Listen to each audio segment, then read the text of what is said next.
La louange est à Allah, celui qui est unique, celui qui n'a besoin de rien, qui n'est pas engendré, qui n'engendre pas et qui n'a nul équivalent. Je loue Allah Ta'ala et je l'implore de me guider sur le chemin de droiture. Je recherche son pardon et je me repens à lui. Je recherche la préservation de Allah contre le mal de mon âme et de mes mauvais actes. Le bien guidé est celui que Allah guide et nul ne peut guider celui que Allah égare. Que l'honneur et l'élévation en degrés les plus complets et les plus parfaits soient accordés à notre maître Muhammad sallallahu alayhi wa sallam, le maître des fils de Adam, celui que Allah tabaraka wa ta'ala a envoyé en tant que miséricorde pour les mondes, en tant que guide et annonciateur de bonnes nouvelles et avertisseur d'un châtiment. Le prophète qui est comme une lumière éclatante et une lune éclairante a appelé à la religion agréée par Allah. Il a appelé à l'islam. Allah a guidé par lui la communauté. Il a dévoilé par lui les obscurités. Le prophète a transmis le message. Il s'est acquitté de ce qui lui a été confié. Il a conseillé la communauté. Je témoigne qu'il n'est de Dieu que Allah, lui seul, n'a pas d'associé. Il a envoyé son messager avec l'enseignement de droiture et la religion de la vérité. Et je témoigne que notre maître Muhammad sallallahu alayhi wa sallam est son esclave et son messager. Que Allah l'honore ainsi que tous les messagers qu'il a envoyés. Ô esclaves de Allah, je vous recommande, ainsi qu'à moi-même, de faire preuve de piété à l'égard de Allah al-Aliyyul Qadir, celui qui dit dans son livre honoré ce qui signifie celui qui contredit le messager après que lui soit montré la voie de la guidée et suit autre que la voie des croyants, Allah le fera entrer en enfer.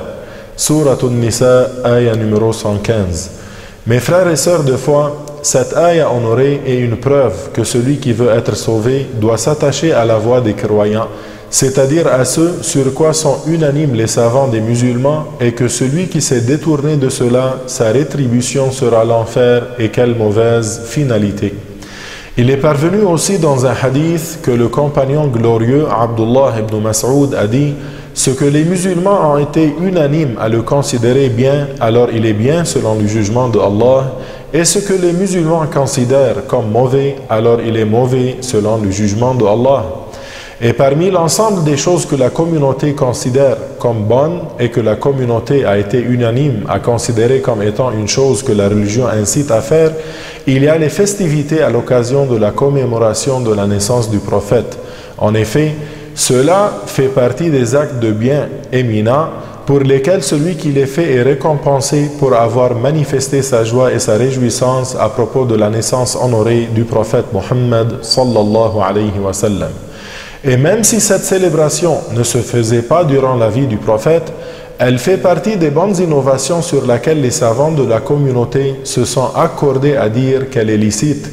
La première fois que ces festivités ont eu lieu, c'était dans les débuts du 9e siècle de l'Hégire. Cela fut instauré par le savant pieux Al-Muzaffar, gouverneur de Irbil. Il a réuni à cet effet beaucoup de savants de son époque et ils ont alors considéré son acte comme bien et ont fait son éloge et ne l'ont pas du tout blâmé pour son acte. Il en fut de même des savants qui sont venus après eux. Aucun d'entre eux n'a renié l'acte de cette célébration jusqu'à ce qu'apparut dans le siècle passé, il y a 250 ans, un groupe égaré, les Wahhabites.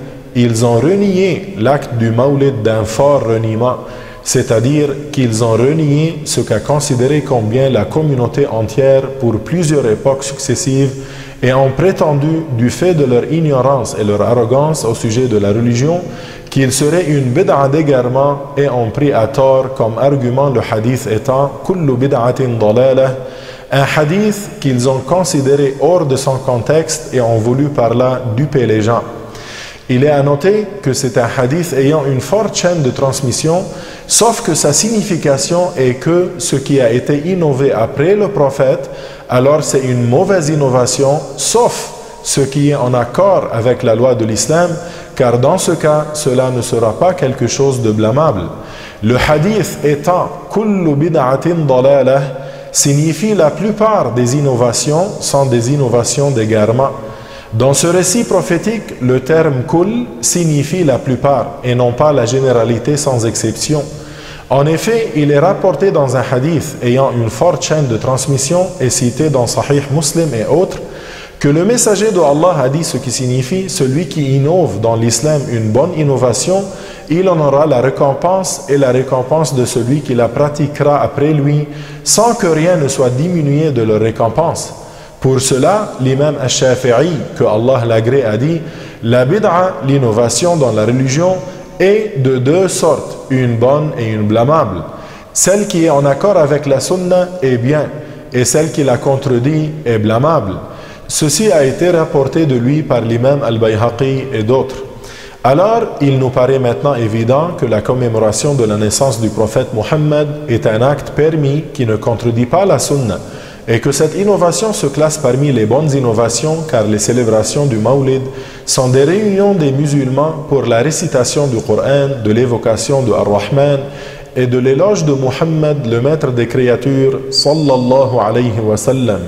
Ensuite, comment les wahhabites disent-ils que ce serait une bid'a d'égarement et osent avoir le culot de dire cela? N'ont-ils pas entendu sa parole Ta'ala dans Surat Al-Muzzammil, ayah numéro 20, ce qui signifie réciter ne serait-ce qu'un peu de Coran, et sa parole Azza wa Jal dans Surat Al-Ahzab, ayah numéro 41, ce qui signifie ô vous qui avez cru, évoquez beaucoup Allah. N'est-ce pas qu'il est cité l'éloge du prophète dans le Coran honoré? En effet, dans Surat Al-Qalam, le verset numéro 4, Allah dit de son bien-aimé ce qui signifie « Et certes, tu as les caractères éminents ».